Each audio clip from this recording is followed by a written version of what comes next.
So in behalf of Coach Vince, I am Coach Tommy Rivera, assistant coach of the Ateneo Men's Volleyball team. Yeah, we have Coach Tommy Rivera, um, Rod Salejos, and Ken Batas. Coach Tommy, um, what can you say about this win? It's a big bounce back from your season opening loss. We're actually very proud of the players kasi they stuck to the system.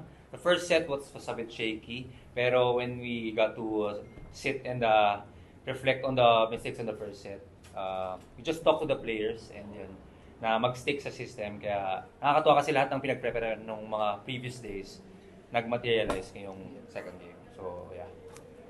Thank you to Rod. So, kumusta naman yung you have a 1 week preparation for this UP match. So, how important is this win for your morale? For me, napag-usapan namin sa team na very important tong game na to since coming from a loss, medyo need namin talaga bumalik. So, yun. Full week, pinagtrabaho ng namin and sumunod din kami sa system. So, that's it.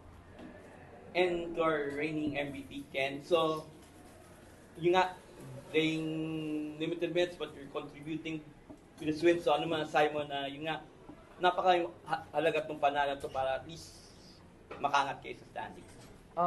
It's a confidence booster talaga sa amin kasi galing kami sa talo and then hindi pa namin, credit naman sa Adamson pero hindi ko talaga namin na-expect kasi sobrang preparation namin sa kanila.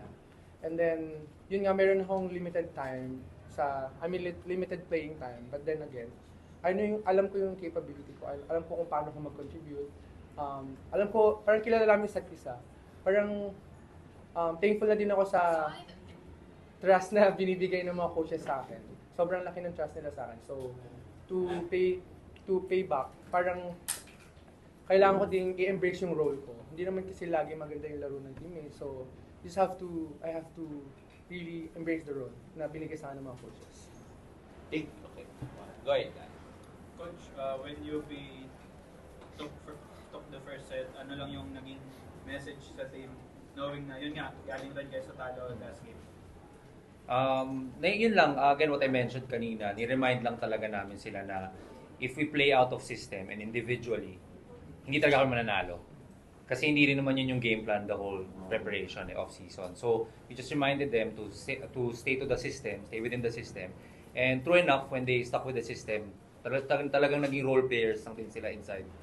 Doon nag-materialize lahat ng mga plays, lahat ng mga patterns and all that. So, yeah. Coach, Ken's been coming off the bench. Can you explain lang the reason why? Kaya ako mag-explain. Ay, sige, yan. Yun. So ako na mag-explain on behalf of. I just came back from knee injury and then hindi pa ako ganun 100%. So ayaw naman i-risk ng mga coaches yung health ko kasi iniisip din nila yung future. And tiwala din naman ako sa mga teammates ko na kaya din talaga nila. It's just that medyo nagkulang lang kami, marami kaming lapses nung first game. Pero ginagawa namin yung best namin, yung role namin to correct those lapses. And nga, Ken, not 100%, siguro gano'n na lang naging kalaking bagay yung pagbabalik din ni Aymar? Malaking factor si Aymar sa team kasi sobrang lakas niya. Sobrang yung athletic build niya iba sa amin. So yung stamina niya inside the court sobrang taas. So malaki din bagay sa Aymar kapag nag-scrimmage kami sa training kasi marami kami natututunan sa kanya at maraming natutunan siya sa amin. Yeah.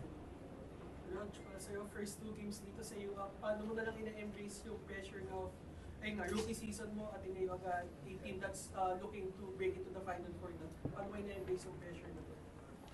For me, there's pressure talaga since nakita naman natin yung teammates ko, mostly seniors na. So, ginagawa ko yung best ko every game para matulungan ko yung mga seniors ko na matupad yung gusto nila na matagal na makapasok sa Final Four. Coach, next game na is against UST this Wednesday agad. Ano lang need pa fix ng team heading to that game against UST kasi UST as we all know, contender yan for the past seasons din. So, what's there in facing UST this Wednesday?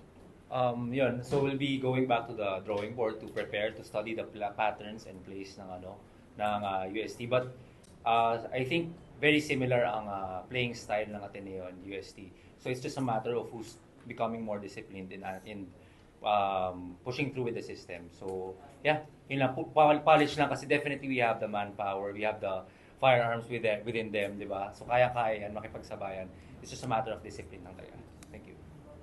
Ayun, follow up, Ken, follow up. Against UST, syempre, kayo ni Josh, being the league's last 2 MVP, sir. Well, kilala namin isa't isa, friend kami. Siguro, hindi naman masasacrifice yung friendship namin dalawa. It's just that, meron kaming pride na pinaglalaban, meron kaming team na pinaglalaban. So, yun talaga muna. Parang pride and school. Right, congratulations! Thank you. And we Thank you. appreciate you. Yes, thank you po. Thank you.